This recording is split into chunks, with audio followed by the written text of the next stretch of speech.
ও বগুড়া রোজাকপুরের, ও বগুড়া রোজাকপুর পূর্ব পাড়ার আমার ভাই, আমার বাবারা, মা, মা গো, ও আমার বোনেরা, হৃদয়ের জানালা খুলে আজকে কদ্দুর শোনো, মনটা দিয়ে শোনো, একটুখানি ধৈর্য ধরো। জীবনে প্রতিটা মুহূর্ত তুমি দুনিয়ার জন্য কাটিয়ে দিয়েছ, আজকের কিছু সময় তুমি কি করো এই পৃথিবীর জন্য, পৃথিবীর সব কিছুকে কুরবানি করে একটু সময় তুমি কুরবানি দাও, কারণ কিয়ামতের দিন তোমার জীবনের সময়ের হিসাব আল্লাহর দরবারে দিতে হবে। বন্ধু, এই জবান আল্লাহ দিয়েছে, ভাত খাবেন, যা মন চায় তা খাবেন, গ্রহণযোগ্য কথাগুলো বলবেন, কিন্তু অগ্রহণযোগ্য কথা বলার জন্য নয়, অপ্রাসঙ্গিক কথা বলার জন্য নয়, যেটা অ্যাকসেপ্টেবল নয় সেটা বলার জন্য নয়, ভালো ভালো সুস্বাদু খাবার খাওয়ার জন্য নয়। এই জবান আল্লাহ রাব্বুল আলামিন আপনাকে আমাকে দিয়েছে। আমি যে বারবার বলে বন্ধু জুড়ে বলো, জুড়ে বলো, এখানে দুইটা দিক, একদিকে তোমার মুখের জড়তা চলে যায়, আর একদিকে মনের ময়লা দূর হয়ে যায়, আরেকদিকে তোমার আমার চিরশত্রু। আওয়াজটা যত বড় হবে শয়তান তত দূরে চলে যাবে।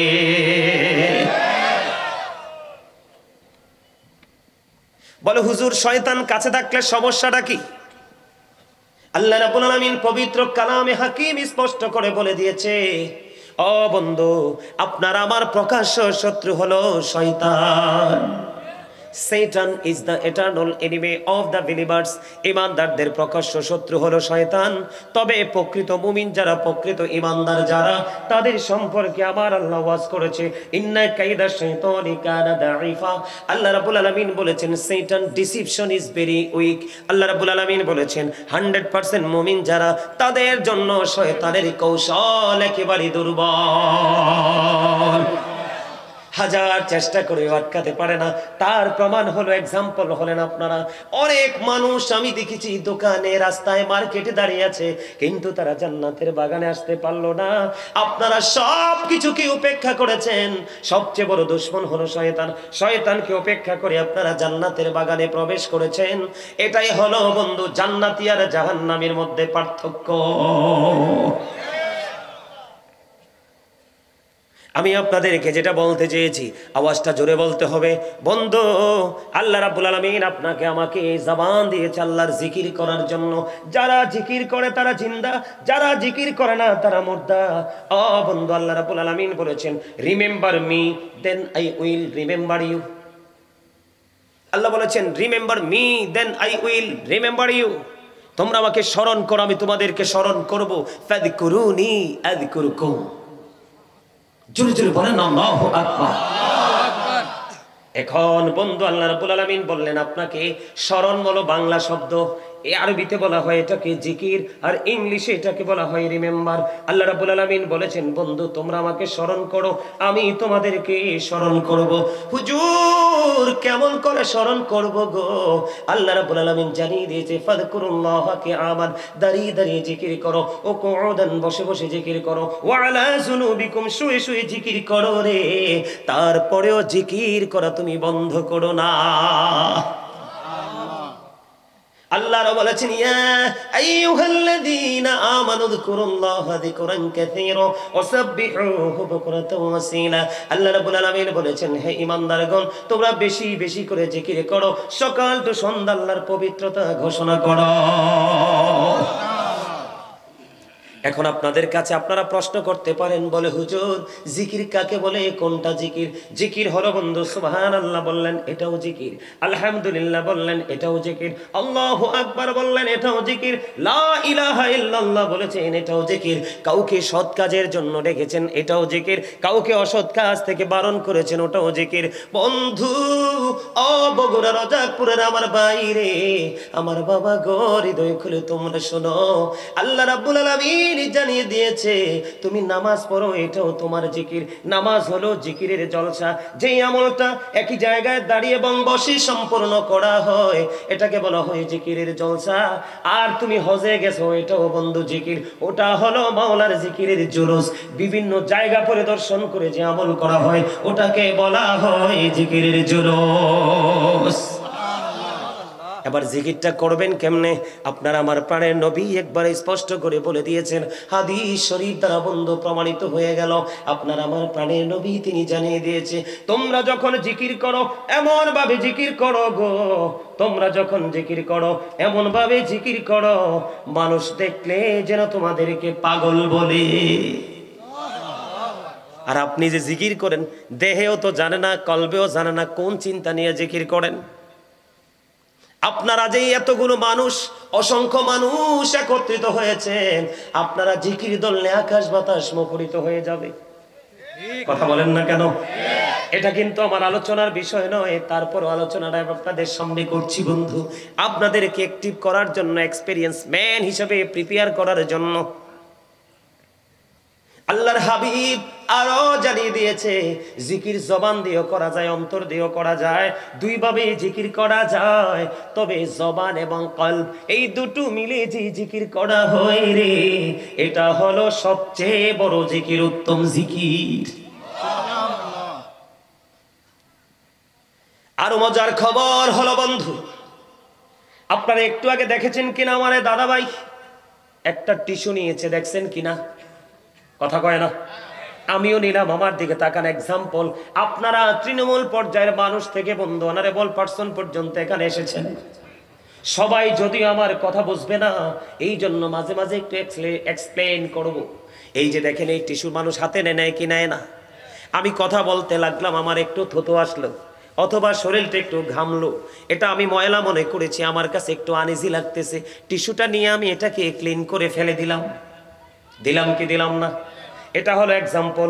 প্রত্যেকটা জিনিস, প্রত্যেকটা যন্ত্রকে ক্লিয়ার করার জন্য একটা উপকরণ আছে। এই মুহূর্তে আমার জন্য শ্রেষ্ঠ হলো এই টিস্যুটা। বলে হুজুর এখানে আসলেন কেন গো? এখানে আসার কারণ হলো আল্লাহর হাবিব রাহমাতাল লিল আলামিন তিনি বলে দিয়েছে, বান্দা তোমাদের মনের ঘরে যখন ময়লা জমা হয় তোমরা বেশি বেশি করে জিকির করো, যত বেশি জিকির করবা গো তত বেশি তোমার ভিতরের ময়লাগুলো পরিষ্কার হয়ে যাবে। Zika is the heart medicine, জিকির হলো হার্টের ঔষধ। জিকির হলো কি? হার্টের ওষুধ। যেই মানুষটা বেশি বেশি জিকির করবে এই মানুষের হার্টে কখনো প্রবলেম হবে না।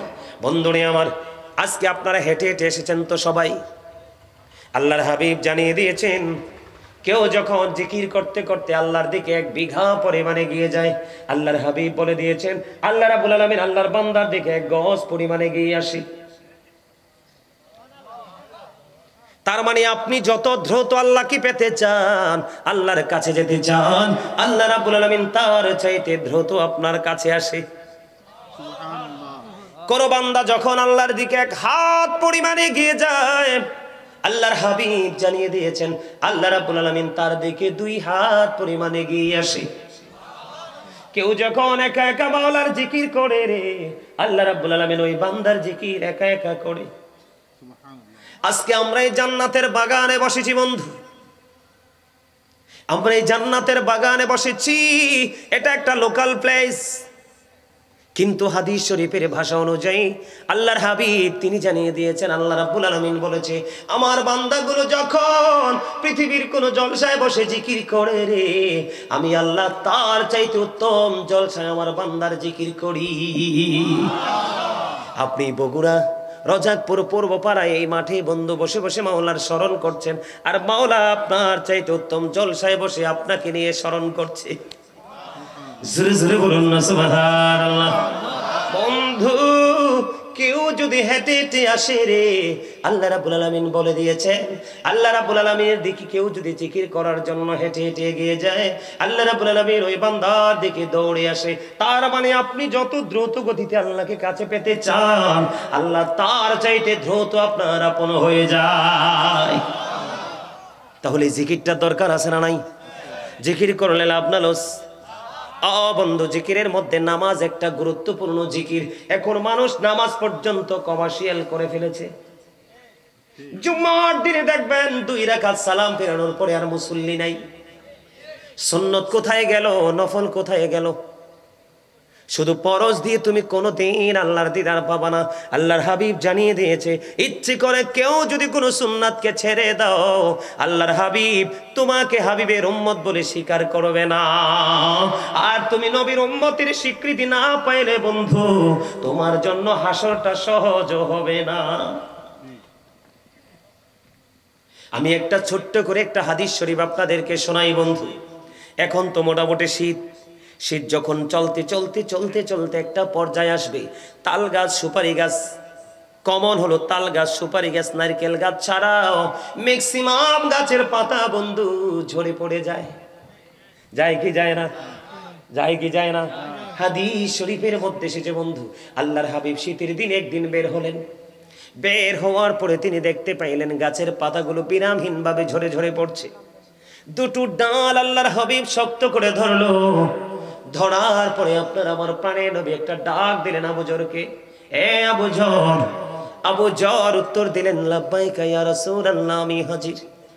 আপনার আমার প্রাণের নবী সঙ্গে সঙ্গে বলে দিল, রে আবু জর, তুমি চাইয়া দেখো, শীতের কারণে শুষ্ক হয়ে গাছের পাতাগুলো কেমনি বিরামহীন ভাবে ঝরে ঝরে পড়ে। আল্লাহর কোন বান্দা নামাজ নামক জিকিরের মাধ্যমে যখন আল্লাহর কুদরতি কদমে সিজদাটা লাগায়া দেয়, আল্লাহ রাব্বুল আলামিন ওই শীতের দিনের গাছের পাতার মতো, ওই শীতের দিনের গাছের পাতার মতো ওই বান্দার আমলনামা থেকে জীবনের সবগুলো গুনাহ ঝরে পড়ে যায়। তাহলে জিকির করলে লাভ না লস? এই জিকিরের মধ্যে শ্রেষ্ঠ একটা জিকিরের দিন হলো বন্ধু জুমার দিন। কথা বলেন না কেন?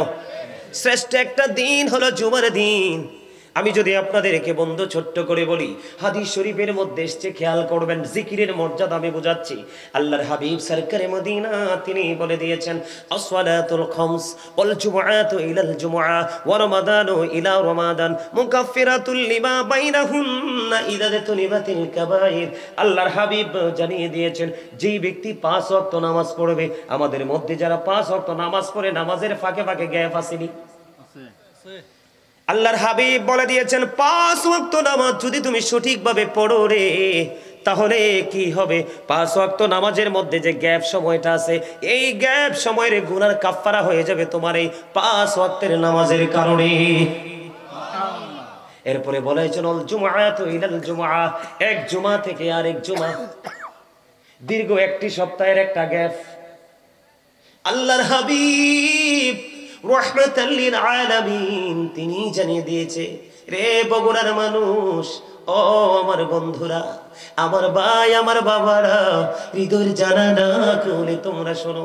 আমার নবী বলে দিয়েছে, একটি জুমা থেকে আরেকটি জুমার মধ্যে 7 দিনের একটা গ্যাপ, একটা ডিসটেন্স আছে। আল্লাহর হাবিব জানিয়ে দিয়েছে, তুমি যদি জুমার দিনে যদি এই জুমা যদি সঠিকভাবে আদায় করতে পারো, এই জুমার পরে আরেকটা জুমার জন্য তুমি পৃথিবীর সব কাজ করতেছো, মনে মনে তোমার মধ্যে রেখেছো আগামী জুমা আসলে প্রাণ ভরে আমি নামাজ পড়বো, সব দিনের চাইতে উত্তম রূপে গোসল করব, সবচেয়ে সুন্দর পাঞ্জাবিটা আমি গায়ে লাগাবো, কিন্তু লাল না, কারণ পুরুষের জন্য টকটকে লাল জামা পরা মাকরুহ তাহরিমি, হারামের অন্তর্ভুক্ত লাল না। সুন্দর করে আতর লাগাইয়া, সুন্দর একটা পাঞ্জাবি পরিয়া, সুন্দর করে আমি ঈদের দিনের মতো বন্ধু মেহমান হয়ে জান্নাতের বাগানে যাব। সুন্দর করে নামাজটা পড়বেন, কমার্শিয়াল নামাজ পড়লে হবে না। আপনি শুধু সবার পরে যাবেন, 2 রাকাত সালাম ফিরিয়ে সবার পরে আপনি বের হয়ে আসবেন। ওই ব্যক্তির নসিবে বন্ধু নিয়ামতটা জুটবে না, জুটবে ওই ব্যক্তির নসিবে। আল্লাহর হাবিব জানিয়ে দিয়েছেন, যে ব্যক্তি সবার আগে জুমার মসজিদে যাবে এবং সবার পরে যিনি মসজিদ থেকে বের হবে, আল্লাহর হাবিব বলে দিয়েছেন, তে মসজিদ থেকে বের হয়ে তার বাড়ি যাইতে যতটুকু সময় লাগবে, প্রত্যেকটা কদমের বিনিময়ে 1 বছরের নফল ইবাদতের সওয়াব দেওয়া হবে। আল্লাহর হাবিব বলেছেন, একটি জুমা থেকে আরেকটি জুমার গ্যাপ, মাঝখানে যে গুনাহ করেছেন গুনার কাফফারা হয়ে যাবে। এরপরে বলেছেন, রমাদানু ইলা রমাদান, এক রমজান থেকে আরেক রমজানের মধ্যে 364 দিনের গ্যাপ। কথা কন না কেন? কয় দিন? বন্ধুরি আমার, আপনার এই বছরের রোজায় চলে গেল 30 দিন, আবার সামনে আসতেছে ফেব্রুয়ারির শেষ দিকে বন্ধু এবারে রোজা শুরু হয়ে যাবে। এইবারে রোজায় আছে 30 দিন, আপনি 30 60 দিন মাইনাস করে দেন, আর আছে 304 দিন বা 5 দিন, ঠিক কিনা বলেন? আল্লাহর হাবিব তিনি জানিয়ে দিয়েছেন, একটি রোজার মাঝখানে আরেকটি রোজা, দুই রোজার মাঝখানে যে গ্যাপ আছে, গ্যাপ সময়ের গুনাহ কাফারা হয়ে যাবে। শর্ত হলো কবিরা গুনাহ থেকে বেঁচে থাকতে হবে। জোরে জোরে সুবহানাল্লাহ। তাহলে জিকিরের দরকার আছে না নাই? জিকির করবেন কি করবেন না?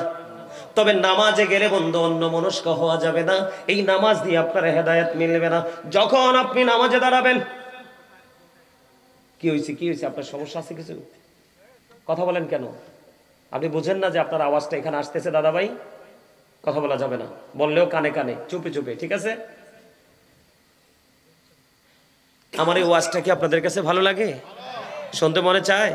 এসে 1000 বার যদি দুরূদ পড়তে পারে রে, জান্নাত না দেখা পর্যন্ত তার মরণ হবে না। জোরে জোরে কন্যা সুবহানাল্লাহ। তাহলে এই জায়গাটাও আমাদেরকে একটু খেয়াল রাখতে হবে বন্ধু। আপনি কোরআন তেলাওয়াত করতে হবে, নামাজ পড়তে হবে, নবীর প্রেমের দুরূদ পড়তে হবে, সামাজিক বন্ধনে আবদ্ধ হতে হবে, সামাজিক যে সম্প্রীতি আপনার আমার মধ্যে সেটাকে জাগিয়ে তুলতে হবে। এখন আমরা যে মুসলমান, বন্ধু আমরা নামের মুসলমান, মুসলমানের মুসলমানিত্ব মুসলমানের কাছে নাই। আমার কথাগুলো আপনাদের কাছে একটু খারাপ লাগতে পারে। এখন আমি এই কথাগুলো কেন বললাম? এই কথাগুলো বলার কারণ আছে বন্ধু। যেখানে যাবেন, মসজিদে যাবেন, আগে কোনো মুসল্লি নাই, আছে? জামাতের আগ দিয়ে দেখবেন মুসল্লি, আবার দেখবেন জামাত শেষ করার পরে দেখবেন মুসল্লি নাই। অথচ যিনি আল্লাহর প্রিয় হাবিব, যিনি আমাদের পথ দেখিয়েছেন, আল্লাহ রাব্বুল আলামিন যাকে আমাদের মুক্তির দূত হিসাবে পাঠিয়েছেন, ওনার জীবনের বন্ধু বিশেষ করে নামাজের দিকে তাকাইলে দেখা যায় উনি যখন নামাজে দাঁড়াইতো পা মোবারক ফুলে নখ মোবারক বের হয়ে আসতো, এরপরেও নামাজ শেষ হইতো না। বন্ধুরে আমার, আমি আপনাদেরকে এখান থেকে একটুখানি জিকির থেকে বের হয়ে গেলাম। আমি আপনাদেরকে এখান থেকে একটা জায়গায় নিয়ে যাব, অত্যন্ত গুরুত্বপূর্ণ জায়গা। আমি আজকে আলোচনার শিরোনাম দিয়েছি, ইয়া আইয়ুহাল্লাযীনা আমানু কু আনফুসাকুম ওয়া আহলিকুম নার। আল্লাহ রাব্বুল আলামিন বলে দিয়েছেন, O believers, save yourself and your families from the fire. Allah রাব্বুল আলামিন মুমিনকে ডেকে বলেছেন, তুমি জাহান্নাম থেকে বাঁচো এবং তোমার পরিবারকেও জাহান্নাম থেকে বাঁচাও।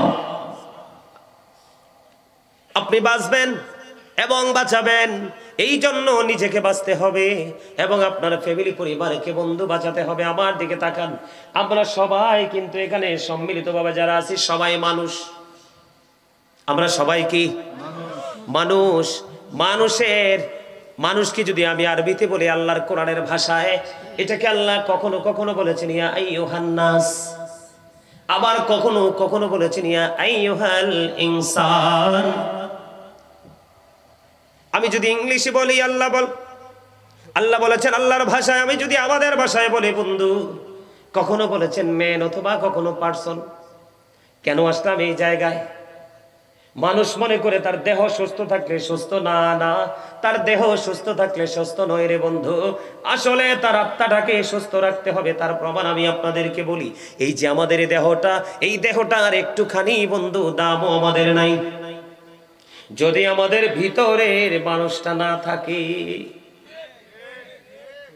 ভিতরে একটা মানুষ আছে অচেনা, কেমন করে আসছে সেটাও জানি না, আবার কেমন করে চলে যাবে বন্ধু সেটাও জানি না।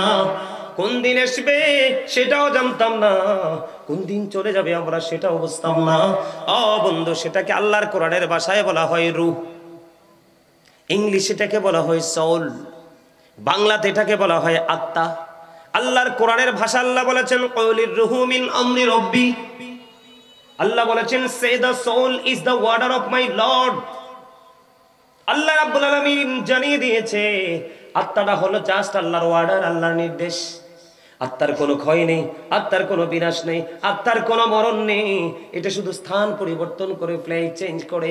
এই যে পৃথিবীর মানুষগুলো, শুধু আপনাদের এখানে নয়, আগে আমরা ছোট যখন ছিলাম, যখন আমরা ওয়াজের মাঠে যাইতাম, উপচে পড়া বীর থাকতো মানুষের মধ্যে। এখন দেখবেন সেই মানসিকতা নাই। এই মানসিকতা না থাকার কারণ হলো এই মোবাইল। এটা কি আমার সাথে আপনারা একমত কিনা? এই মোবাইল, এটাকে সবাই যদিও বলে বন্ধু মোবাইল, আমি এটাকে বলে বিষাক্ত সাপ। বন্ধু, দুনিয়ার সাপে কামড় দিলে বিষ নামানো যায়, কিন্তু এই সাপের সবল দিলে বিষ নামানো যায় না, মানুষের জীবন পুরো ধ্বংস হয়ে যায়। কথা বলেন না কেন? আজকে বন্ধু এই মোবাইলের কারণে মানুষের চরিত্র শেষ, মানুষের ঈমান শেষ, মানুষের আমল শেষ, মানুষের দৃষ্টি শেষ। আমি আস্তে আস্তে করে আপনাদের কাছে আসবো এই জায়গায়। একটুখানি বন্ধু মনটা দিয়ে শুনবেন, বেশি লম্বা সময় আলোচনা করব না আপনাদেরকে বিরক্ত করে। যতক্ষণ আপনারা শুনবেন ততক্ষণই বন্ধু শোনাবো। এই যে আমি বললাম দুটো জিনিস, একটা হলো দেহ, আরেকটা হলো দেহের ভিতর আত্মা। আপনার আমার মধ্যে যেদিন দেহের মধ্যে আত্মা ছিল না, সেদিন আপনি আমিও ছিলাম না। আজকে দেহের মধ্যে আত্মাটা আছে, আপনি আমি আছি। যেদিন আবার আত্মা চলে যাবে, সেদিন আপনি আমি যদি বলি, আমার দিকে তাকান, I am a dead, you are dead. আপনি আমি, আমরা সবাই মৃত। আমরা সবাই কি মৃত্যুবরণ করার পরে আপনার আমার ঠিকানা কোথায়? এখন কবরটা কি জানেননি? বন্ধু, যদি এই দুনিয়ার মানুষ কবর কি জিনিস জানতো, হাসর কেমন জানতো রে, ওই ফিউচার কেমন যদি জানতো, এই পৃথিবীর মানুষ লটারির মাধ্যমে হলেও আগে আসতো। হাসতো খুবই অল্প, কাঁদতো বন্ধু অনেক বেশি। এই পৃথিবীর মানুষ নির্বোধ হয়ে গেছে। একদিকে মোবাইল, আরেকদিকে হলো পৃথিবী। আল্লাহ রাব্বুল আলামিন সূরা আলে ইমরানের 185 নম্বর আয়াতের শেষ অংশে বলে দিয়েছেন, ওয়ামাল হায়াতুদ দুনিয়া ইল্লা মাতাউল গুরুর। এই দুনিয়ার জীবন, এই পৃথিবীর জীবন একটা ধোঁকা, একটা প্রতারণা ছাড়া কিছুই না। আপনার আমার ঠিকানা হবে কবর। আপনি কোরআন শরীফ আমার চোখের সামনে বন্ধু, এই যে আল্লাহর প্রিয় কোরআন, লৌহে মাহফুজের কোরআন, এই কোরআন শরীফের 30 পারা সূরা ইনফিতরের মধ্যে আল্লাহ রাব্বুল আলামিন জানিয়ে দিয়েছেন, ওয়া ইদাল কুবুর বুসিরাত আলিমাত নাফসুম মা কদ্দামাত ওয়া আখরাত। জোরে জোরে বলেন আল্লাহু আকবার, আর জোরে বলেন আল্লাহু আকবার। আল্লাহ রাব্বুল আলামিন জানিয়ে দিয়েছে বন্ধু, আপনার আমার জীবনে আমরা যা কিছু করব, সব কিছু আমরা দেখতে পারবো, জানতে পারবো যেদিন কবরটা ওপেন হয়ে যাবে। কবর ওপেন হবে কি হবে না? বন্ধু, সূরা ইনফিতরের শুরুটা দেখেন, আল্লাহ বলেছেন, ইদাস সামাউ ফাতারাত ওয়া ইদাল কাওয়াকিবু তাতারাত ওয়া ইদাল বিহারু ফুজ্জিরাত ওয়া ইদাল কুবুরু বুসিরাত আলিমাত নাফসুম মা কদ্দামাত ওয়া আখরাত। জোরে জোরে বলুন আল্লাহু আকবার। বন্ধু, আকাশ যখন ভেঙে যাবে, তারকাগুলো বন্ধু বিক্ষিপ্ত হয়ে পড়বে, সমুদ্র উদ্বেলিত হয়ে যাবে, ওই সেদিনই কবরটা বন্ধু ওপেন করা হবে। যেদিন কবর ওপেন হয়ে যাবে গো, প্রত্যেকেই জানতে পারবে কে কি করেছে আর কি করেনি। তার মানে আপনার আমার জীবনে যা কিছু করেছি সব কিছু প্র্যাকটিক্যালি দেখতে পাবো, জানতে পারবো। সেদিন কাউকে বন্ধু দোষ দিতে পারবো না, কারণ দুই কাঁধে দুইটা ফেরেশতা আছে না নাই? কে রামান কাঁদিবি কাঁদি বসিয়া,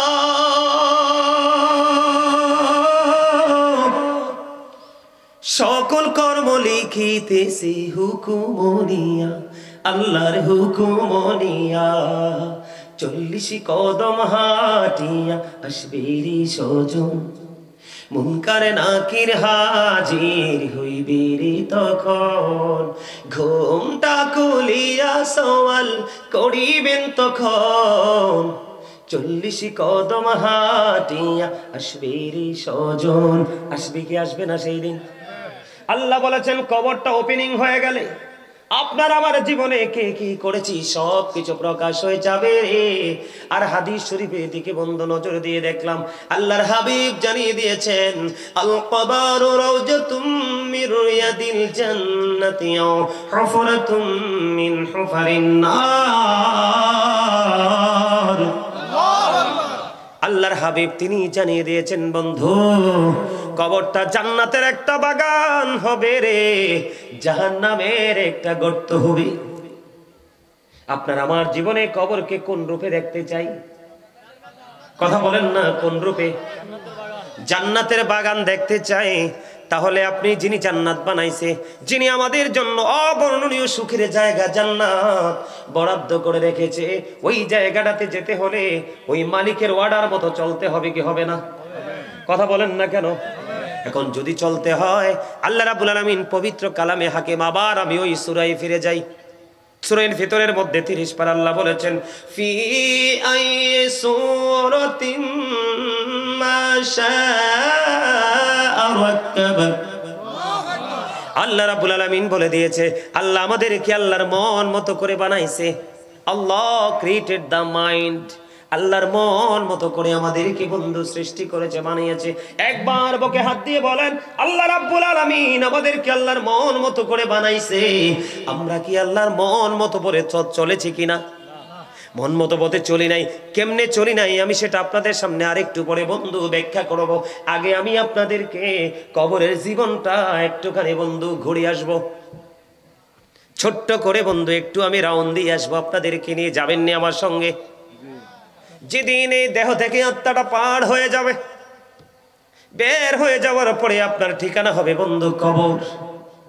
এটা আপনার বাড়ির আঙ্গিনায় হতে পারে, অথবা একটু দূরে হতে পারে, অথবা পুকুর পাড়ে হতে পারে, না হয় পাহাড়ের চূড়ায় হতে পারে, অথবা গ্রামের কোনো গণকবরস্থানে হতে পারে আপনার কবর। বন্ধু এখান থেকে আমেরিকার খবর পাওয়া যায়, আমেরিকা থেকে বাংলাদেশের খবর পাওয়া যায়, কিন্তু 3.5 হাত মাটির ঘরের খবর পাওয়া যায় না। ও পৃথিবীর মানুষ, কেমন করে বললে তোমরা বুঝবা গো? বন্ধু এতটা ভয়ঙ্কর হবে। পরকালের কথা চিন্তা করে মা আয়েশা কান্দে। আমার নবীজি প্রশ্ন করলেন, আয়েশা রে তুমি কান্দো কেন? ইয়া রাসূলুল্লাহ, ইয়া হাবিবাল্লাহ, নবী গো, কান্নার কারণ হলো গো, ওই হাসরের ময়দানে নারী পুরুষ কি উলঙ্গ অবস্থায় থাকবে? নবীজি বললেন, হ্যাঁ তারা উলঙ্গ অবস্থায় থাকবে। ইয়া রাসূলুল্লাহ, কেউ কি কারো দিকে নজর দিবে না? আমার নবী বললেন, না না আয়েশা রে, কেউ কারো দিকে নজর দিতে পারবে না। কেন রে? এটা অত্যন্ত ভয়ঙ্কর হবে সেই দিনটা। কম্পনটা অত্যন্ত ভয়ঙ্কর হবে। ইন্না জালজালাতাস সাআতি শাইউন আযীম। জোরে জোরে বলুন আল্লাহু আকবার। কিয়ামতের দিনের কম্পন অত্যন্ত ভয়ঙ্কর, আল্লাহ রাব্বুল আলামিন বলেছে। যখন আপনি কবরে যাবেন, ওপারে আপনার জীবন শুরু হয়ে যাবে বন্ধু। আল্লাহ রাব্বুল আলামিন বলেছে, বান্দা সাবধান হয়ে এসো, ইন্না বাতশা রাব্বিকা লাশাদীদ। আল্লাহ বলেছেন, the seizing of Allah is difficult. আল্লাহর ধরা, আল্লাহর পাকড়া বড় কঠিন, আল্লাহর ধরা বড় শক্ত ধরা।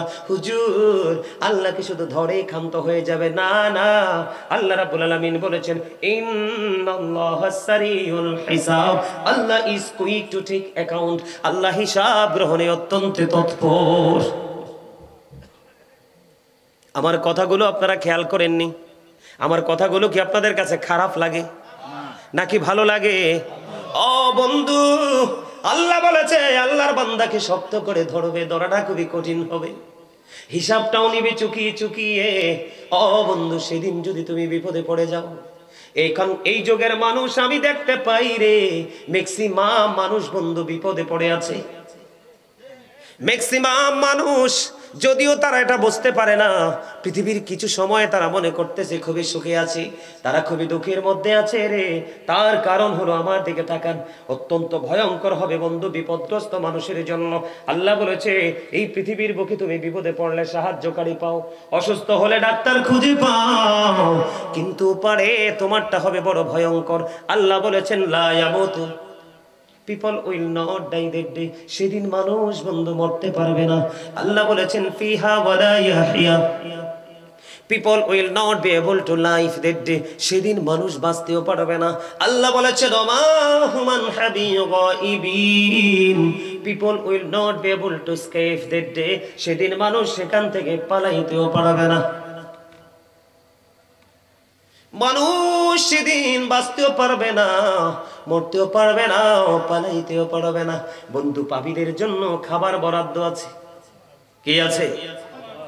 দোজখীদের জন্য, পাপীদের জন্য খাবার বরাদ্দ আছে। এই খাবারটার নাম হলো বন্ধু তিনাতুল খাবাল। ইয়া রাসূলুল্লাহ, ইয়া হাবিবাল্লাহ, নবী গো, এই তিনাতুল খাবালটা কি গো?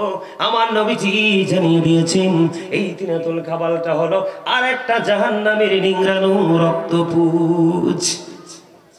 নাউজুবিল্লাহ বলেন না, আরে আরো জোরে বলেন না, নাউজুবিল্লাহ। রক্তপুঁজ কি মানুষ খেতে পারে? এটা কোনোদিন সম্ভব? খেতে হবে বন্ধু। পানির তৃষ্ণা লাগবে, পানির জন্য পাগল পারা হয়ে যাবে। হাদিস শরীফের মধ্যে এসেছে পানি বরাদ্দ দেওয়া হবে। এতটাই গরম, এতটাই উত্তপ্ত, মাথা দিয়ে ডালতে দেরি, পেটের মধ্যে ঢুকতে দেরি করবে না। আর পেটের মধ্যে ঢোকার পরে সবকিছু বন্ধু নরম করে লিকুইড করে বের করে দিবে। বন্ধু, ওই যে বলেছি, বাঁচতেও পারবো না, মরতেও পারবো না, পালাইতেও পারবো না। এত কষ্ট, এত দুঃখ, এত যন্ত্রণা কে হবে সেদিন? আপনার আমার সঙ্গী, আপনার আমার সঙ্গী বন্ধু সেদিন কেউ হবে না। আমরা না মেনেছি বন্ধু আল্লাহর হুকুম, না ধারণ করেছি, না লালন করেছি আল্লাহর হাবিবের আদর্শ। আমরা নবীকে দেখতে পাইনি। আলেম ওলামারা, যুগে যুগে আলেমরা আপনাকে আমাকে ইনস্ট্রাকশন দিয়েছে বন্ধু, আমরা তাদেরকেও মানতে পারিনি। বরং এখন আলেমরা সত্য কথা বললে মসজিদের মিম্বার থেকে নামাই দেয়। আছে না নাই? এই ইদানিং বন্ধু অনেক খতিব সাহেবের চাকরি চলে গেছে হক কথা বলার কারণে। এটা হলো বন্ধু দুনিয়ার মানুষের জন্য বড় অভিশাপ। আপনাদেরকে আমি যদি বন্ধু আর একটু বলি বিপজ্জনক কথা, জাহান্নামীদেরকে আল্লাহ রাব্বুল আলামিন একবারে কম আযাব যদি বলে, আগুনের এক জোড়া জুতা বন্ধু বানিয়ে দেওয়া হবে, পরিয়ে দেওয়া হবে। এক জোড়া আগুনের জুতা পরিয়ে দেওয়া হবে। মাথার মগজটা গোস্তের পাতিলের চাইতে ভয়ঙ্কর রূপে উতরাইতে থাকবে। কে হবে সেদিন তোমার বন্ধু? কে করবে সেদিন তোমার সুপারিশ? কোরআন শরীফের 19 পারা সূরা শুআরা 88-89 নাম্বার আয়াত খুলে দেখেন, আল্লাহ রাব্বুল আলামিন বলে দিয়েছেন, ইয়াউমা লা ইয়ানফাউ মালু ওয়ালা বানুন ইল্লা মান আতাল্লাহা বিকলবিন সালিম। বন্ধু, উপরে আপনার ধন সম্পদ সন্তান সন্ততি কোনো কাজে আসবে না, তবে যিনি সুস্থ অন্তর নিয়ে যাবে সে ব্যতীত। সুবহানাল্লাহ বলেন না। যিনি সুস্থ হয়ে যাবে, কি হয়ে যাবে? কি হয়ে যাবে? সুস্থতা নিয়ে। সুস্থতা মানে হলো ঈমান আমল। আপনারা বলেন, আজকের এই কিছু সময় 11টা বাজে মাত্র, মোবাইল নিয়ে যখন মানুষ বসে, রাত শেষ হয়ে যায় বন্ধু, ঘুম আসে না। মসজিদে গেলে দেখবেন, মাহফিলে গেলে দেখবেন, কোরআনের জলসায় গেলে, মাহফিল হলে, কোরআন তেলাওয়াতের সময় হলে দেখবেন অনেক মসজিদে রমজান মাসে লম্বা কেরাত পড়তে পারে না। পারে না, বিরক্ত লাগে। কিন্তু গান, বাদ্যযন্ত্র, নৃত্য যখন হয় তখন কোনো বিরক্তি আসে না। এটাই হলো আমাদের জন্য কিয়ামতের আলামত।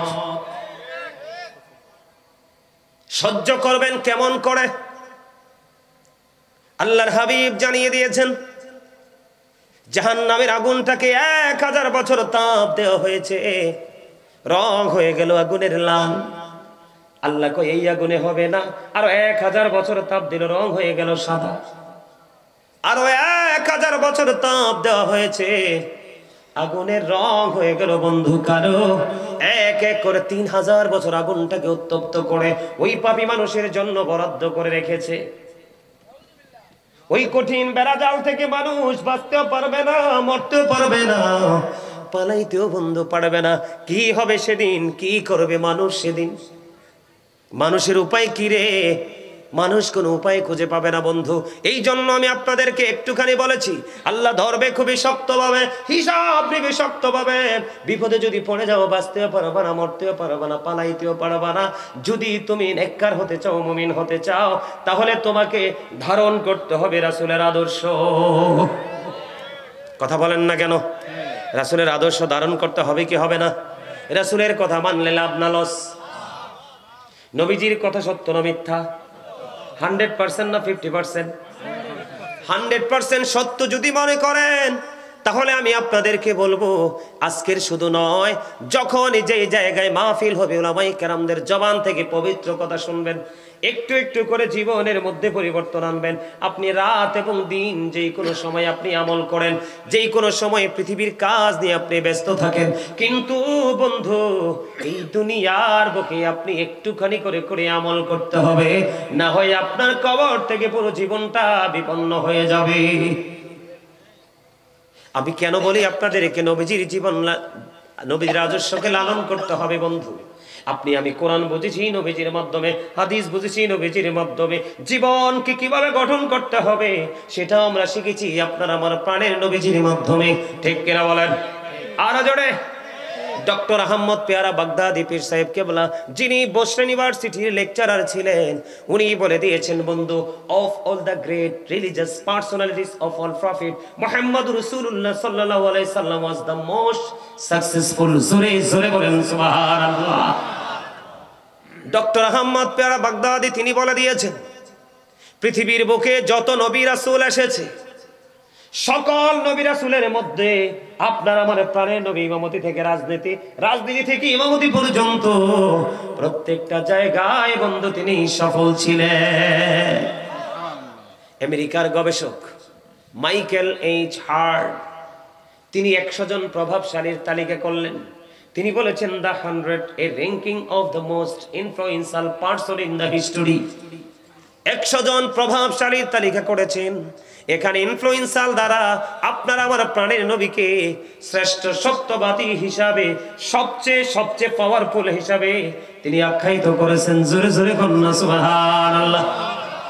আজকে যদি আমি আপনাদেরকে বলি, একটু আগে বলেছে, আপনারা শুনেছেন কিনা জানি না, আপনি দেখবেন হিন্দুরা যখন ওদের কোনো ধর্মীয় অনুষ্ঠান সাজায়, একটা হিন্দুও করে থাকে না। ওমা কথা কয় না। আপনারা কি অন্য কোনো দেশের মানুষ না বাংলাদেশে? হিন্দুরা আপনাদের এলাকায় হিন্দুরা পূজা করেনি?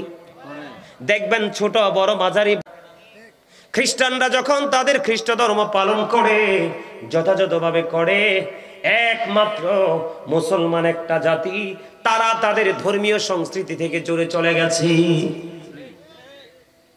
আমার কথা বুঝেন না আপনারা? আমার আগে কে জানি একটা বক্তব্য, ওই যে আমার দাদা ভাই আমার আগে বক্তব্য দিয়েছে, তিনি বলে দিয়েছে, একটা মুসলমান কান্ট্রিতে বন্ধু সুপ্রিম কোর্টের একজন আইনজীবীকে হিন্দুরা জবাই করে ফেলে, এটা কি কখনোই বন্ধু মেনে নেওয়া যায়? আরে কথা বলেন, মেনে নেওয়া যায়? কোন মুসলমান মানতে পারে? সুপ্রিম কোর্টের একজন আইনজীবীকে আজকে হিন্দু জবাই করে ফেলেছে বন্ধু। আজকে যদি একটা হিন্দুকে বন্ধু, ওই যে চিন্ময় চন্দ্র দাস, ওকে পুলিশ শুধু গ্রেফতার করেছে, কালকে ওরা হুমকি দিয়েছে 3 কোটি হিন্দু নাকি মাঠে নেমে যাবে। এত পাওয়ার, এত ক্ষমতা দাদা আসে কোত্থেকে?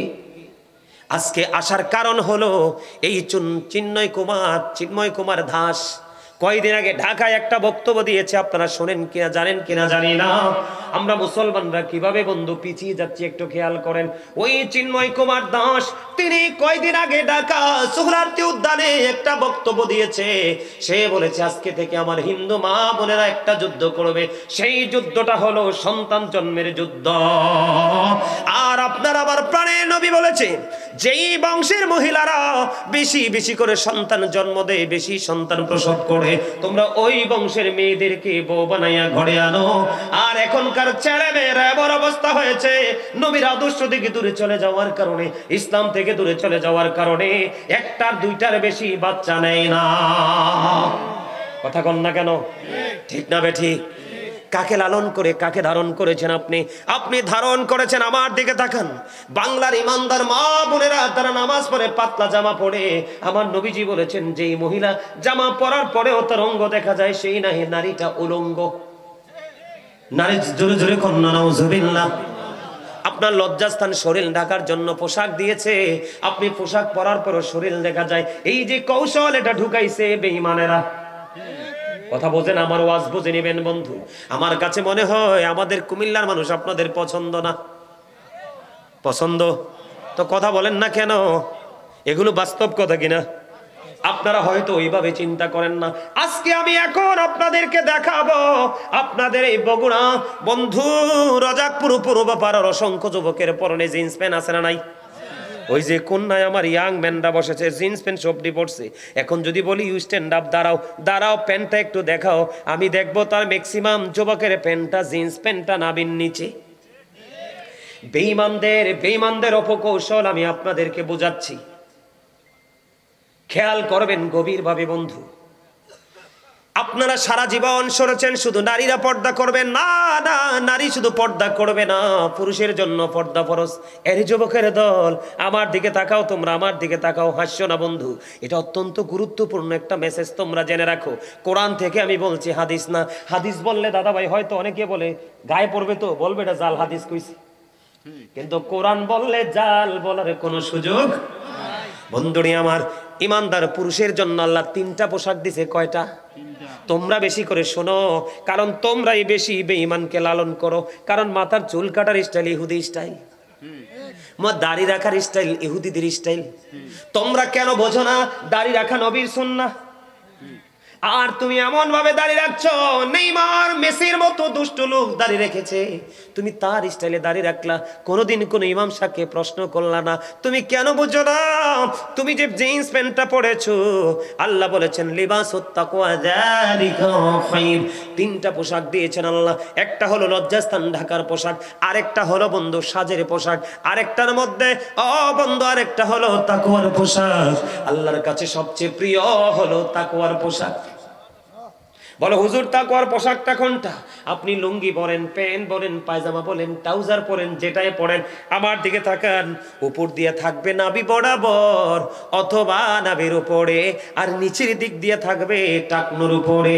এরে বগুড়ার যুবক, রজাকপুরের যুবক রে, কত অন্যায় তোমরা করছো। বুখারী শরীফের মধ্যে এসেছে হাদিস খানা, যেই পুরুষ ইচ্ছে করে করে অহংকার করে করে ঝুলিয়ে ঝুলিয়ে টাকনুর নিচে পোশাক পরবে, বিজ্ঞান বলে তার যৌবনের দিক দিয়ে ছেলেরা দুর্বল হয়ে পড়বে, তাদের যৌবন যথাযথ কাজ করবে না। এটা সায়েন্টিফিক গবেষকদের কথা। আর কোরআন এবং হাদিস বলে, বুখারী শরীফের মধ্যে এসেছে, এই জিন্স প্যান্ট যারা ইচ্ছে করে যেই কোনো পোশাক ইচ্ছে করে টাকনুর নিচে ঝুলিয়ে ঝুলিয়ে পড়বে, তার ঠিকানা হবে জাহান্নাম। কেন হবে জাহান্নাম? এই দিক দিয়ে উপরের দিকে নাভি বরাবর, আর নিচের দিক দিয়ে থাকবে টাকনুর উপরে। এই কন্ডিশনে পোশাক পরা এটা ফরজ। আজকে তুমি এই পোশাক, আগে কিন্তু দাদা ভাই আপনারা দেখছেননি, আপনারাও তো ইয়াং ছিলেন, এই পোশাক কি ছিল? আপনারা কিছু মনে করবেন না, লজ্জা নয় বন্ধু, জানতে হবে। আমার কাছে অবাক লাগে, একটা যুবকের বাড়িতে মা আছে, বোন আছে, চাচি আছে, দাদি আছে, আছে না নাই? সেই জিন্স প্যান্টটা পরার পরে তার নাভির নিচের অঙ্গ দেখা যায় না। মসজিদে যখন রুকু দেয়, জিন্স প্যান্টটা পইরা রুকু দেয়, পিছনের কাতার থেকে আরেকজন তার লজ্জাস্থানটা দেখতে পায়। কথা কন না কেন? এই ক্ষেত্রে যদি আমি একটা কথা বলে ওয়াজ করবো না কি আপনাদেরকে একটার পর একটা মেসেজ দিব, বুঝে উঠতে পারতেছি না, কারণ আপনাদের মানসিকতা আমি এখনোই বুঝতে পারি নাই। এবার আবু বকর সিদ্দিক প্রশ্ন করলো, ইয়া রাসূলুল্লাহ, আমার যখন পোশাকটা আমি যখন পরি, মাঝে মাঝে পোশাকটা টাকনুর নিচে চলে আসে, চলে আসার পরে আমি আবার এটাকে উঠাই ফেলি, ইয়া রাসূলুল্লাহ, আমি কি সাজার অন্তর্ভুক্ত হব? এবার আমার নবী বললেন, না না, যিনি এটা অন্যায় হচ্ছে বুঝতে পারার পরে আর অন্যায় করে না, তার জন্য কোনো সাজা বরাদ্দ হয় না। এটার প্রমাণ হলো বন্ধু, আল্লাহ বলেছেন আল্লাযীনা আমানু, যারা ঈমান এনেছে, ওয়া কানু ইয়াত্তাকুন, এবং তাকওয়া অবলম্বন করেছে, লাহুমুল বুশরা, তাদের জন্য সুসংবাদ, ফিল হায়াতিদ দুনিয়া, দুনিয়ার জীবনে, অফিল আখিরা, এবং পরকালের জীবনে। এ বগুড়ার আমার বাপ, আমার বোনেরা, আপনাদের কি বলছি গো, আপনার ছেলে যখন বড় হয় সে কি করে আপনাকে নজর রাখতে হবে। বাবা গো, ছেলেটা বড় হয়ে গেছে, মেয়েটা বড় হয়ে গেছে, কি করে আপনাকে একটু নজর রাখতে হবে। ছেলেদেরটা থাকার কথা উপরে, এটা চলে গেছে নিচে, মেয়েদেরটা থাকার কথা নিচে, এটা উঠে গেছে উপরে। এটা হলো বেঈমান কাফেরদের একটা অপকৌশল। জোরে জোরে বলেন না নাউজুবিল্লাহ। আজকে থেকেই প্যান্ট এইভাবে পরবেন নি, লুঙ্গি পরবেন নি, এটা টোটালি নিষেধ, শরীয়ত সম্মত নয় বন্ধু। এবার আসেন, আমরা ব্রাশ করি এখন, টুথব্রাশ, ঠিক কিনা বলেন? আপনি কি জানেন এই ব্রাশের খবর? আল্লাহর হাবিব আমাদেরকে বলেছে মেসওয়াক করতে, আমরা করি ব্রাশ। হুজুর এই ব্রাশটা আবিষ্কার হলো কোত্থেকে?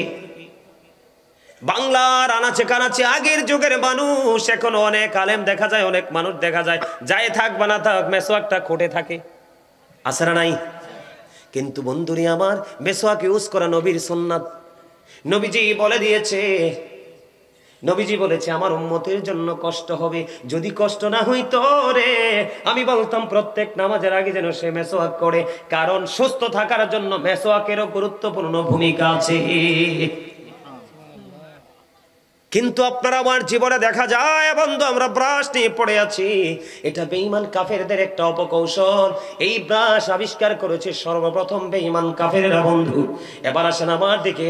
আগে আমাদের এই যে আজকে আমার কাছে খুব ভাল লাগছে একটা শব্দ শুনে বন্ধু, বড় ভাল লাগছে যে রজাকপুর পূর্বপাড়া ফোরকানিয়া মাদ্রাসা ময়দান। এখন দেখবেন ফোরকানিয়া মাদ্রাসা শব্দটা সহজে মিলে না, পাওয়া যায় না। এখন ফোরকানিয়া মাদ্রাসার জায়গা দখল করে নিয়েছে বন্ধু কিন্ডারগার্টেন।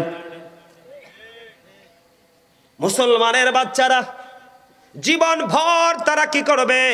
সকালে উঠে কোরআন তেলাওয়াত করবে। এখন ইংলিশ ম্যান বানানোর জন্য আপনার বাচ্চাকে আপনি ফোরকানিয়া মাদ্রাসার দরজা চিরতলে তালা দিয়ে কিন্ডারগার্টেনে ঢুকিয়ে দিলেন, কোরআনকে সকালবেলা থেকে দূরে সরিয়ে দিলেন। এটাও বেঈমানদের একটা অপকৌশল। বন্ধু, চক্রান্ত করতে করতে করতে করতে করতে করতে একদিন দেখবেন ওই বেঈমানেরা এত কঠিন চক্রান্ত বন্ধু করবে, যেই চক্রান্তের শিকার আপনি আমিও হতে পারি। আপনি মনে করেন না যে আজকে চট্টগ্রাম সুপ্রিম কোর্টের একজন আইনজীবীকে হত্যা করেছে, তারা অন্যজনকে যে হত্যা করবে না বন্ধু, এটা আপনি কোনোদিন মনে করবেন না। আমি উক্তি থেকে বন্ধু কথা বলি না, যুক্তি দিয়ে কথা বলি না, আমি কোরআন হাদিসের উক্তি থেকে কথা বলি। আল্লাহ রাব্বুল আলামিন পবিত্র কালামে হাকিমে তিনি বন্ধু জানিয়ে দিয়েছেন, ইন্নাল কাফিরিনা কানু লাকুম আদুওয়াম মুবিনা। আল্লাহ রাব্বুল আলামিন বলেছেন, the heretics are the eternal enemy of the believers. ঈমানদারদের প্রকাশ্য শত্রু হলো বেঈমানেরা। আর আজকে আমরা সেই বেঈমানের আদর্শকে লালন করছি। কথা বলেন না কেন? সমাজের মধ্যে গান বাদ্যযন্ত্র আছে না নাই? আরো জোরে বলেন, আছে না নাই? বিয়ের মতো একটা পবিত্র কাজ, এই পবিত্র কাজের মধ্যে পর্যন্ত গান বাদ্যযন্ত্র হয় কি হয় না? আমি আপনাদেরকে বলে দেই বন্ধু, আমি আপনাদেরকে বলে দিই, আল্লাহর হাবিব বলে দিয়েছেন কিয়ামতের আগে পৃথিবীর বুকে গান বাদ্যযন্ত্র বেড়ে যাবে। এটা হলো কিয়ামতের আলামত। রাসূল বললেন কিয়ামতের পূর্বক্ষণে এক শ্রেণীর মানুষ দেখা যাবে, তাদের চেহারাটা বিকৃত হয়ে যাবে, মাটির মধ্যে তাদেরকে গ্রথিতকরণ করা হবে। ইয়া রাসূলুল্লাহ, তারা কি তাওহীদ মানবে না? তারা কি রিসালাত মানবে না? রাসূল বলেছেন ওয়াইয়াসুমুন ওয়াইয়াহুজ্জুন ওয়াইয়ুসাল্লুন, তারা নামাজ পড়বে, তারা হজ করবে, তারা রোজা রাখবে। ইয়া রাসূলুল্লাহ, তারপরেও কি তাদের এই সাজাটা বহাল থাকবে? আমার নবীজি বলেছেন তারপরে তাদের এই সাজা বহাল থাকবে, কারণ তারা লা ইলাহা ইল্লাল্লাহ মানবে, মুহাম্মাদুর রাসূলুল্লাহ সাল্লাল্লাহু আলাইহি সাল্লাম কেও মানবে, তারা নামাজও পড়বে, তারা রোজাও রাখবে, তারা হজও করবে। ইয়া রাসূলুল্লাহ, তারপরেও কি সাজাটা বহাল থাকবে? নবীজি বললেন হ্যাঁ, সেই সাজাটা বহাল থাকবে। ও নবী, কেন গো? তারা বন্ধু মদের আসর বসাবে, গান বাদ্যযন্ত্র নিয়ে তারা মেতে থাকবে। আপনাদেরকে আমি আজকে বলি, আমাদের সমাজের মধ্যে জুয়া আছে না নাই? এটা বিধর্মীদের সংস্কৃতি। কথা কয় না ওমা? কথা কয় না? এটা কার কাজ? বিধর্মীদের কাজ, বেঈমান কাফেরদের কাজ। জুয়া খেলা আছে না নাই? এটা বেঈমানের কাজ। মদ খাওয়া আছে না নাই? বন্ধুরে আমার, আল্লাহর কোরআনের ভাষা আমার নিজের কথা না। আল্লাহ কোরআনে বলেছে ইন্নামাল খামরু ওয়াল মাইসিরু ওয়াল আনসাবু ওয়াল আজলামু রিজসুম মিন আমালিশ শাইতান।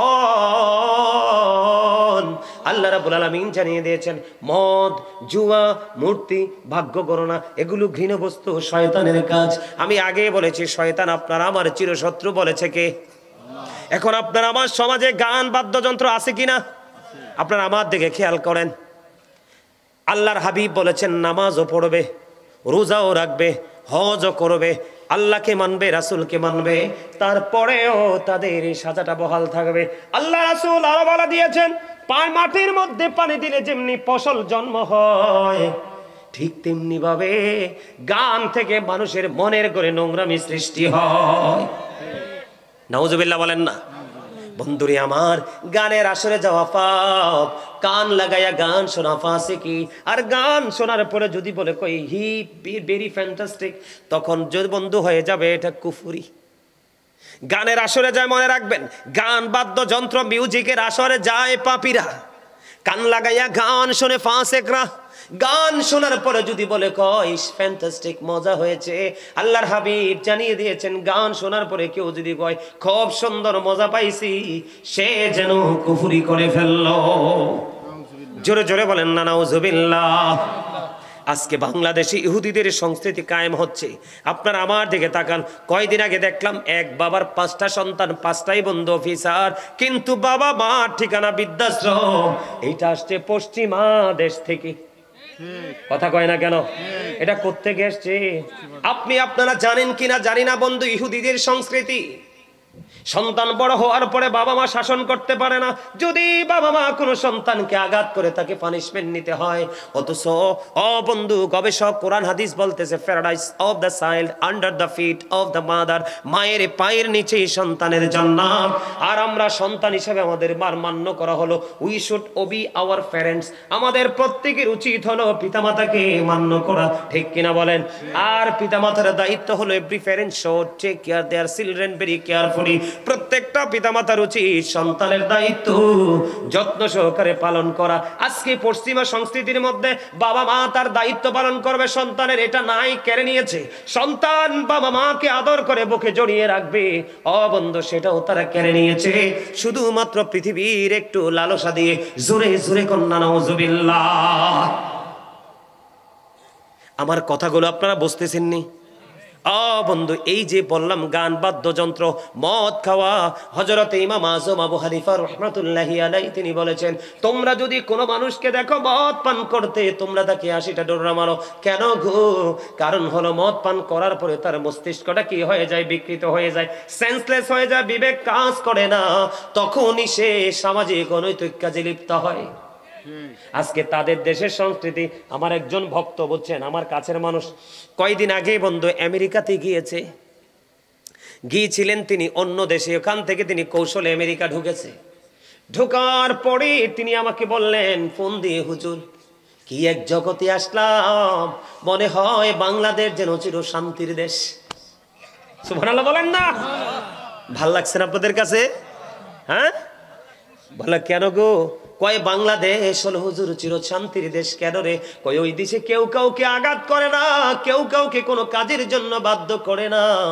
এই দেশে যত কাজই করেন হালাল কাজ অবশ্যই আছে, সবাই যে হারাম করে তা না, তবে ম্যাক্সিমাম মানুষই তার ভালো কাজের পাশাপাশি মদটাও বিক্রি করা লাগে। নাউজুবিল্লাহ বলেন না? এটা হলো বন্ধু বেঈমান কাফেরদের অপকৌশল।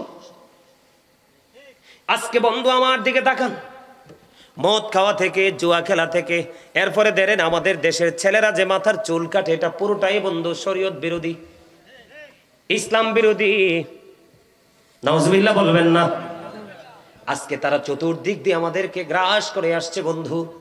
করতে করতে করতে করতে আজকে শুনতে পাইলাম চট্টগ্রামে আমাদের একজন লয়ার, একজন ব্যারিস্টার, তাকে বন্ধু তারা হত্যা করে ফেলেছে। আপনি দেখেন মুসলিম কান্ট্রিতে থেকে কত বড় দূরদর্শিতা তাদের, কত বড় পাওয়ার। এই জন্য বলেছি বন্ধু, আপনি ইসলামে রঙে রঙিন হন, এই শক্তি হলো বড় শক্তি, কারণ ইসলাম হলো আল্লাহর মনোনীত ধর্ম। আল্লাহ বলেছেন ইন্নাদ-দীনা ইনদাল্লাহিল ইসলাম। Islam is not only a religion but also complete code of life. পরিপূর্ণ এবং পূর্ণাঙ্গ জীবন ব্যবস্থা ইসলামের মধ্যে। এটার মধ্যে যদি সঠিকভাবে আসতে পারে তাহলে কেউ কখনোই আপনার আমার ক্ষতি করতে পারবে না। কথা বলেন না? ঠিক না ঠিক? মানুষ কোন দিক দিয়ে সুস্থ আছে? আছে সুস্থ? কোন দিক দিয়ে সুস্থ নাই। আপনার আমার দেশে সুদ চলে কি চলে না? আপনাদের এই বগুড়াতে সুদ চলে কি চলে না? তো সুদ খাওয়ার পরে আপনি নিজেকে মুসলমান দাবি করতে পারেননি, আল্লাহর বান্দা দাবি করতে পারেন? সুদ কি হারাম না হালাল? এই কথা কইলে তো মসজিদের মিম্বর থেকে নামাই দিব, কব হুজুর পড়াই ফেলবো, আপনি চলে যান। ঠিক না ঠিক? আছে না? না, এই সুদ সুদ আপনাদের বগুড়ায় আসেনি? আছে। এটা তো হচ্ছে বেঈমান কাফেরদের কাছে একটা পান্তা ভাতের মতো, শরবতের মতো। তাদের দেশে এটা বাধ্যতামূলক। তাদের দেশে আপনার বাধ্যতামূলক এই বাংলার জমিনে আপনার টাকা আপনি চাইলে যে কোনো ভাবে আপনি ইনভেস্ট করতে পারেন, কিন্তু ওই দেশে চাইলেও ইনভেস্ট করা যায় না। তারা পুরো রাষ্ট্র পুরো জাতিকে এমন ভাবে কন্ট্রোলিং এ নিয়ে এসেছে বন্ধু। আমি কোন দিক দিয়ে আপনাদের সাথে আলোচনা করব? আমরা ইসলামের বিপক্ষে যেগুলো আছে সবগুলো ধারণ করেছি, আর ইসলামের পক্ষে যা আছে সব কিছু আমরা বয়কট করেছি। কথা কন না কেন? সমাজের মধ্যে এই যে একটু আগে বললেন বাবা মার কথা, আমিও বললাম, আমার ভাইয়েরাও বলল, বাবা মার কথা বলছে কি বলছে না? ওইটা কিন্তু ওখান থেকে এখানে আসছে, হুট করে কিন্তু এটা সংস্কৃতিটা চালু হয় নাই বন্ধু। এই জন্য আমি আপনাদেরকে বলি, আমরা একটা একটা করে সবগুলো অন্যায়ের দিকে আমরা ধাবিত হয়ে গেছি। আপনাদের এই বগুড়ার মধ্যে মানুষের জায়গা দখল করেনি, কথা কয় না? করে কি করেনি? চুরি করেনি, ডাকাতি করেনি, পুকুরে মাছ মারেনি, সুদ খায়নি। বাংলাদেশের কোনো জায়গা বাকি নাই। আপনি ভালো কথা যিনি বলবে, ভালো কাজ যিনি করবে, ওনার ডাকে কেউ সাড়া দিবে না। যত অন্যায়, যত অপরাধ, যত ইসলাম বিরোধী কাজ, ওইগুলোর সাথে মানুষের সম্পৃক্ততা। আমি আপনাদেরকে ছোট্ট করে বলি বন্ধু, হাদিস শরীফের মধ্যে এসেছে, বন্ধু আল্লাহর হাবিব জানিয়ে দিয়েছেন, আপনি যদি 10টি টাকা দিয়ে একটি জামা বানান, 10 টাকা দিয়ে একটি জামা বানান, এর মধ্যে 9 টাকা বন্ধু হালাল, আর একটি মাত্র টাকা আপনার হারাম, সুদের হোক ঘুষের হোক। এই একটি টাকা যদি আপনি 9 টাকার সাথে যুক্ত করে জামা কিনা যদি আপনি নামাজ পড়েন, কিয়ামত পর্যন্ত নামাজ কবুল হবে না। হারামটা এত বড় নষ্ট জিনিস, আর ওইটা ওই দেশের মানুষের জন্য বৈধ হয়ে গেছে। এর মধ্যে আমাদের বাংলাদেশের আনাজ কানাজ অলিগলি সবচেয়ে বেশি বিকট রূপ ধারণ করেছে সুদের ব্যবসা। কেউ ডাইরেক্টলি, কেউ ইনডাইরেক্টলি, কেউ প্রত্যক্ষ, কেউ পরোক্ষ, কোনো না কোনো কৌশল অবলম্বন করে বন্ধু সুদ খায়। লা তুকবালু সালাতুন বিগাইরি তুহুর ওয়ালা সাদাকাতুম মিন গুলুল। পবিত্রতা ছাড়া ইবাদত কবুল হয় না, হালাল টাকা ছাড়া দানও কবুল হয় না। জোরে জোরে বলেন আল্লাহু আকবার। আমি আপনাদেরকে দুটো এক্সাম্পল দিব বন্ধু, আমার দিকে তাকান। আল্লাহর হাবিব যে মেরাজে গেছে, আমরা সবাই তো সেটা জানি। আল্লাহর হাবিব যখন মেরাজে গেলেন, মেরাজে যাওয়ার পরে তিনি যখন জাহান্নামের দিকে নজর দিলেন, জাহান্নামের দিকে নজর দিয়ে চাইয়া দেখলেন এক একটা মানুষের পেট এক একটা ঘরের মতো বড় বড়। জিব্রাইলকে প্রশ্ন করলেন, ভাই জিব্রাইল, এই যে ঘরের মতো বড় বড় পেট হলো মানুষগুলো, এরা কারা? এবার জিব্রাইল উত্তর দিয়ে দিলেন, ইয়া রাসূলুল্লাহ, এগুলো হলো পৃথিবীর সুদখোর। জোরে জোরে কন্যা নাউজুবিল্লাহ। আপনার আমার প্রাণের নবী ডাক দিয়ে বললেন, এদের পেটের মধ্যে শুধু সাপ আর বিচ্ছু দেখা যায়। আমাদের কাছে কিন্তু এগুলো করতে ভালো লাগে। সামুর ইবনে জুনদুব রাদিয়াল্লাহু তাআলা আনহু থেকে হাদিস কানা বর্ণিত, হাদিস কানে এসেছে বন্ধু বুখারী শরীফের মধ্যে। আল্লাহর হাবিব সাহাবায়ে কেরামদেরকে ডেকে ডেকে বললেন, তোমাদের মধ্যে এমন কি কেউ আছো রে স্বপ্ন দেখেছো? সাহাবায়ে কেরাম বললেন, ইয়া রাসূলুল্লাহ, আমাদের মধ্যে স্বপ্ন দেখেছে এমন লোক এই দুনিয়া এখন নাই। আমার নবীজি বলেছেন, আমি বরকতময় স্বপ্ন দেখেছি, তোমাদেরকে একটু বলবো কি? সাহাবায়ে কেরাম বললেন, ইয়া রাসূলুল্লাহ, আমাকে বলুন। নবীজি অনেক ঘটনা বিস্তারিতভাবে বললেন। এর মধ্যে একটা ঘটনা আমি আপনাদেরকে বলি।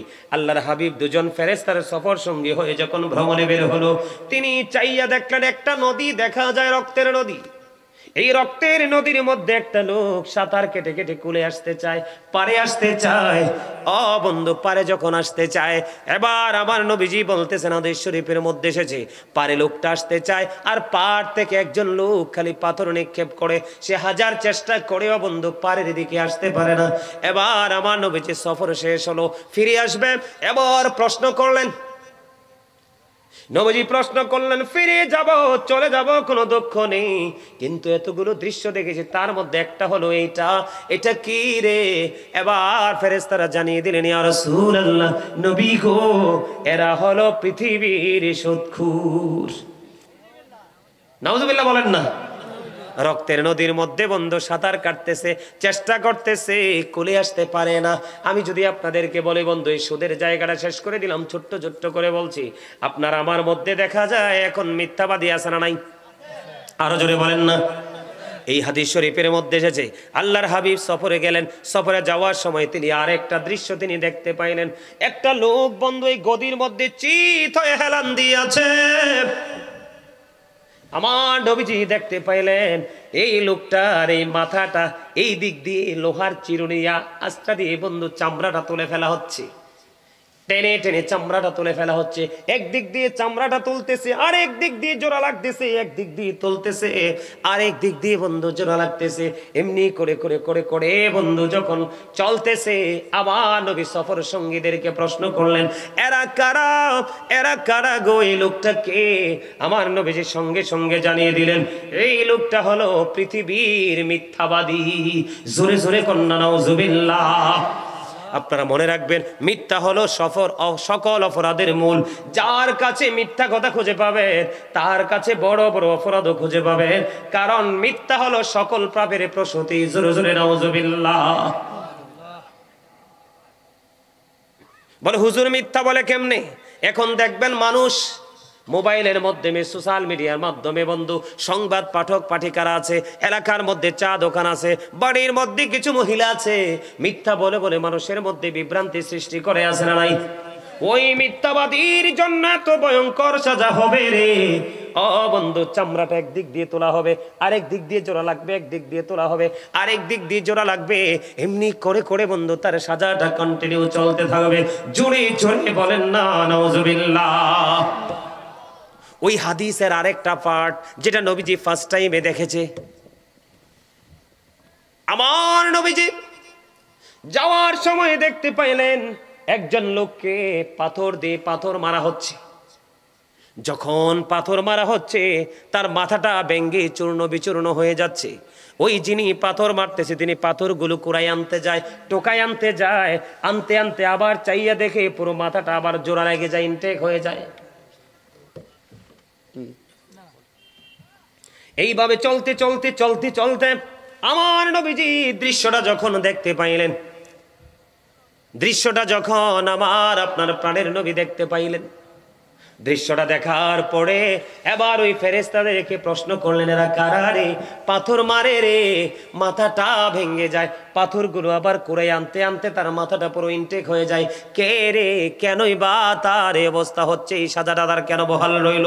এবার ওই ফেরেশতারা ডেকে ডেকে বলে, নবী, নবী গো, এই মানুষটার অপরাধ হলো সে রাতের বেলা তার যে ফরজ নামাজ সেটা না পড়ে সে ঘুমাই যাইত, এবং কোরআন তেলাওয়াত শিখেছিল, কোরআন তেলাওয়াত না করতে করতে সে কোরআনটা ভুলে গেছে। জোরে জোরে বলেন নাউজুবিল্লাহ। এই অপরাধ আমাদের মধ্যে আছে না নাই?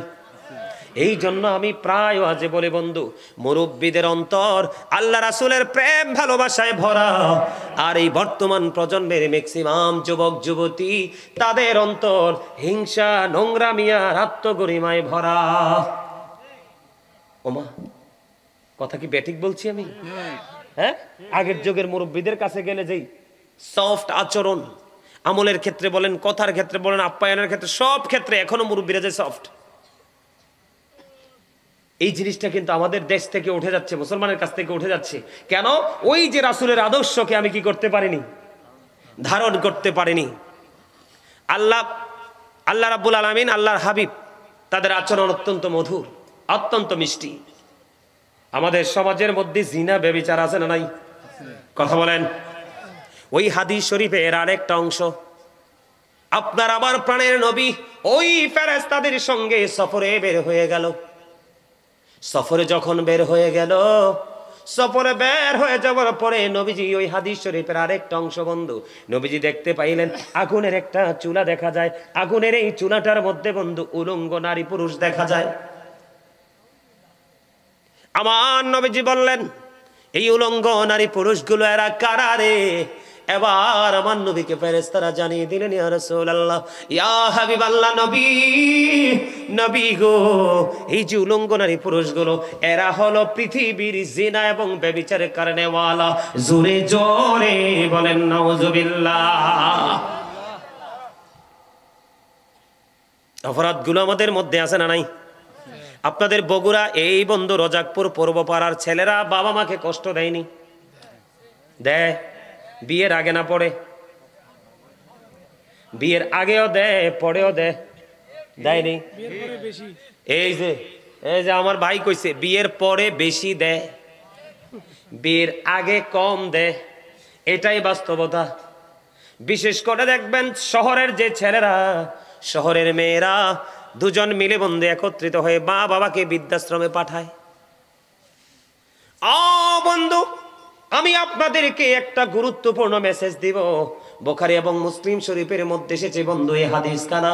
হাদিসটা বন্ধু অনেক লম্বা, এর মধ্যে একটা অংশ আমি আপনাদেরকে শোনাই। আল্লাহর একজন প্রিয় বান্দা ছিলেন হযরতে জুরিজ। গভীর মন দিয়ে শুনেন, আমি আগেই বলেছি ছোট্ট ছোট্ট করে আপনাদেরকে আমি একটা একটা করে এক্সাম্পল দিব বন্ধু। আপনারা এখানকার মানুষ কি গভীর রাইত হলেও আর শোনে না? না আমারই মনে হয় পছন্দ করছে না। হ্যাঁ করছে তো, এরকম রাইত হইলে ধরে আমার এসার পরে মাইক দিলেন না কেন? গজল কইতা? ও আমার মা নাই, আমার বাবা নাই, দয়াল রে দয়াল, আমার কি মা ডাকার স্বাদ নাই রে, আমার কি বাবা ডাকার স্বাদ নাই রে। ও আমার মা নাই, আমার বাবা নাই, দয়াল রে দয়াল, আমার কি মা ডাকার স্বাদ নাই রে। ঘরে যাইয়া সবাই দেখে মা জননীর মুখ, বাবা যখন মাথায় হাত দে ভুলে যাই সব দুঃখ। আমার মা নাই, আমার বাবা নাই, দয়াল রে দয়াল, আমার কি মা ডাকার স্বাদ নাই রে। শয়নে স্বপনে শয়নে স্বপনে শুধু মা তোমার কথা মনে হয়, কতদিন দেখি না তোমায়, ভুলে কি গেছো আমায়, ভুলে কি গেছো আমায়। আমার ভুবন জুড়ে শুধু দুঃখ জ্বালা, কে আর পরাবে আমায় সুখের সীমানা।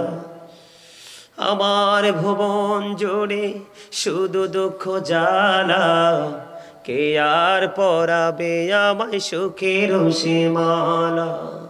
কপালে কে দেবে আর কাজলে রুটি, তুমি জেনে ধরায়, শয়নে স্বপনে শুধু মা তোমার কথা মনে হয়। মারহাবা, আরো জোরে বলেন না মারহাবা, আর একটু মহাব্বতে বলবো, আর একটু ওয়াজ করবো, শুনবেন সবাই? না সবাই না, ওই দেন ওই যায়, এটি রাজি না। আলহামদুলিল্লাহ বলেন। আসলে শেষ ভালো যার। মনে রাখবেন সব সময়, যখন তোমার কেউ ছিল না তখন ছিলাম আমি, এখন তোমার সব হয়েছে পর হয়েছি আমি। যখন তোমার কেউ রবে না রব শুধু আমি, আমার কাছে আসতে হবে মনে রেখো তুমি। তোরা চাসনি কিছু, তোরা চাসনি কিছু কারো কাছে খোদার বদদ ছাড়া, অন্যের ওপর ভরসা ছেড়ে নিজের পায়ে দাঁড়া। বুঝেন নাই কথা? ব্যাখ্যা করতে গেলে অনেক সময় লাগবে আবার। আমি বন্ধু যেই যে সমস্যাগুলো একবারে প্র্যাকটিক্যালি আপনাদেরকে একটু একটু করে ধরে ধরতে চাই। আপনারা সারা জীবন বন্ধু বাবা মা নিয়ে আলোচনা শোনেন, আজকে একটুখানি আমি আলোচনা করব, বেশি না। আল্লাহর প্রিয় বান্দা হযরত জুরিজ এত বেশি আল্লাহওয়ালা, আল্লাহর পাগল ছিল। সে মানুষের সাথে সম্মিলিত হয়ে ইবাদত করত না, নির্জনে চলে গেল আল্লাহর গোলামি করার জন্য। বন্ধু তিনি মাটি দিয়ে একটা হুজরা বানাইলেন, লোকালয় থেকে অনেক দূরে চলে গেল। হাদিস শরীফের মধ্যে এসেছে, লোকালয় থেকে অনেক দূরে গিয়ে বন্ধু মাটির একটা হুজরা বানাইলো। ওই হুজরার মধ্যে বসে বসে সে নামাজ পড়ে। একদিন হযরতে জুরিজ নামাজরত অবস্থায়, এমন সময় তিনি নামাজের নিয়ত করে ফেললেন, নামাজ শুরু করে দিলেন। ঠিক এই মুহূর্তে হুজরার বাইরে গিয়ে মা ডাকে, বাবা জুরিজ তুমি কোথায় গো? আমি মা এসেছি তোমার সাথে একটুখানি দেখা করব। জুরিজ মনে মনে চিন্তা করে, মনিব আমি তো নামাজে দাঁড়িয়ে গেছি, নামাজ অলরেডি শুরু করে দিয়েছি, আমি কি নামাজ চালিয়ে যাব নাকি আমার মার সাথে আমি দেখা করব? খেয়াল করবেন তিনি শেষ পর্যন্ত মায়ের সাথে দেখা করলেন না, তিনি নামাজ বন্ধ শেষ করলেন। নামাজ শেষ করার পরে বাইরে এসে চাইয়ে দেখে মা নাই, মা চলে গেছে। আজকের দিন চলে গেল, দ্বিতীয় দিন আবার বন্ধ শুরু হলো। দ্বিতীয় দিনে আবার বন্ধু মা আসলো। এই দিনও বন্ধু জুরিজ নামাজরত অবস্থায়। আজকেও জুরিজ নামাজরত অবস্থায়। মায়ের ওজন বোঝানোর জন্য বলছি, জুরিজ যখন নামাজরত অবস্থায় মা বাহির থেকে ডাকে, বাবা বাবা গো তোমাকে আমি মা ডাকছি, আমার ডাকে সাড়া দাও। আজকেও জুরিজ নামাজরত অবস্থায় ডেকে ডেকে বলে, মালিক আমি আজকেও তো নামাজরত অবস্থায়, আমি কি শুধু নামাজ চালিয়ে যাব নাকি মা ডাকে সাড়া দিব? হযরতে জুরিজ তিনি মায়ের ডাকে সাড়া দিলেন না, না দিয়ে তিনি নামাজ চালিয়ে গেলেন। নামাজ শেষ করার পরে বাইরে এসে দেখে মা নাই। এক এক করে বন্ধু 2 দিন চলে গেল। তৃতীয় দিন আবার মা ওই জুরিজের হুজরার কাছে এসে ডাকে, বাবা জুরিজ তুমি কোথায় গো? আমি মা এসেছি, আমার ডাকে সাড়া দাও। কিন্তু আজকেও তো জুরিজ নামাজরত অবস্থায়। ডেকে ডেকে বলে, বাবা বাবা গো মা এসেছি, কিন্তু জুরিজ তো নামাজরত অবস্থায়। আজকেও জুরিজ মায়ের সাথে দেখা দিল না। 1 দিন 2 দিন 3 দিন চলে গেল বন্ধু। তৃতীয় দিন যখন ছেলেটা মাকে দেখতে পাইল, মা যখন ছেলেকে দেখতে পাইল না, ডাকলো ডাকে সাড়া পাইল না। 1 2 3 দিন ডাকার পরে তৃতীয় দিন যাওয়ার সময় বলে, আল্লাহ আমি একে একে 3 দিন করে ছেলেটার সাথে দেখা করতে আসলাম, 3 দিন পার হয়ে গেল, ছেলেটা দেখা দিল না। তাকে বেশ্যা মহিলার মুখ না দেখাইয়া তুমি মরণ দিও না। জোরে জোরে বলেন না নাউজুবিল্লাহ।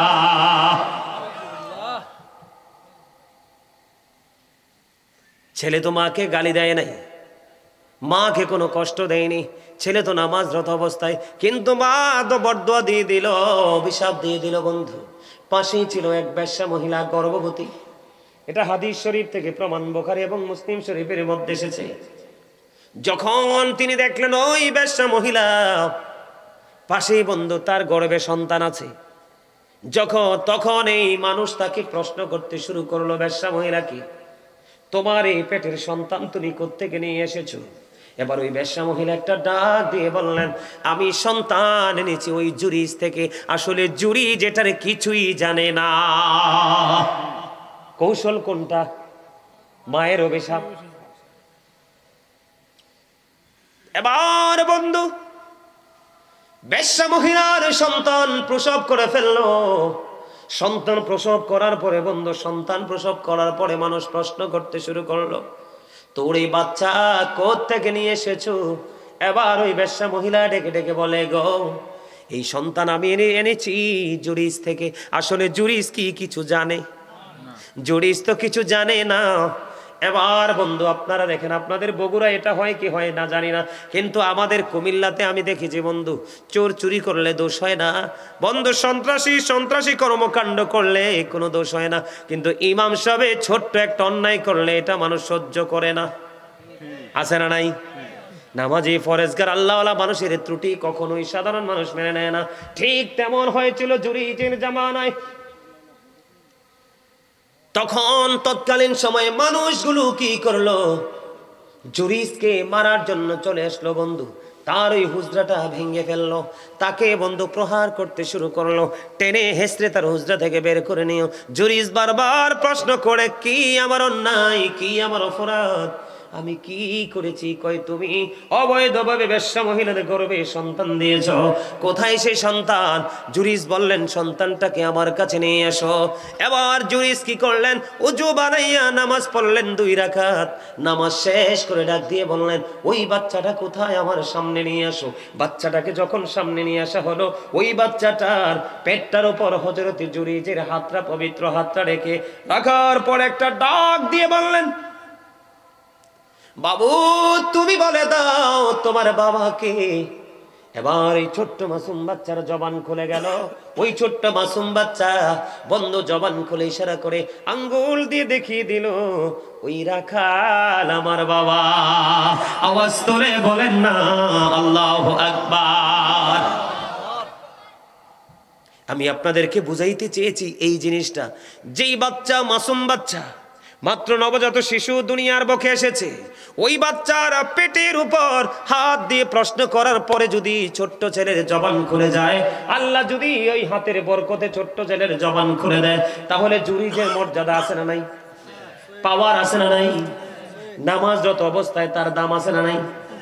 কিন্তু তারপরেও মা যখন দরখাস্ত করে দিল আল্লাহর কাছে, নেগেটিভ দরখাস্ত, আমার এই সন্তান এক এক করে 3 দিন পর্যন্ত আসলাম দেখার জন্য, আমার এই সন্তান আমাকে দেখা দিল না রে। তাকে বেশ্যা মহিলার মুখ না দেখাইয়া মরণ দিও না। আপনি দেখেন বেশ্যা মহিলার সাথে তার কলঙ্ক জড়িয়ে গেছে। এতে বোঝা যায় ও বগুড়া রজাকপুর পূর্ব পাড়ার মানুষ, এতে বোঝা যায় রে মায়ের মর্যাদা বন্ধু অসম্ভব। ঠিক কিনা বলে? এটা কল্পনা করা যায় না। ও বন্ধু, মায়ের মর্যাদা, বাবার মর্যাদার সীমানা কত দূর, এটা অস্বীকার করা যায় না। মায়ের চেহারার দিকে একটা বার তুমি নজর দিবে, একটা হজের সওয়াব।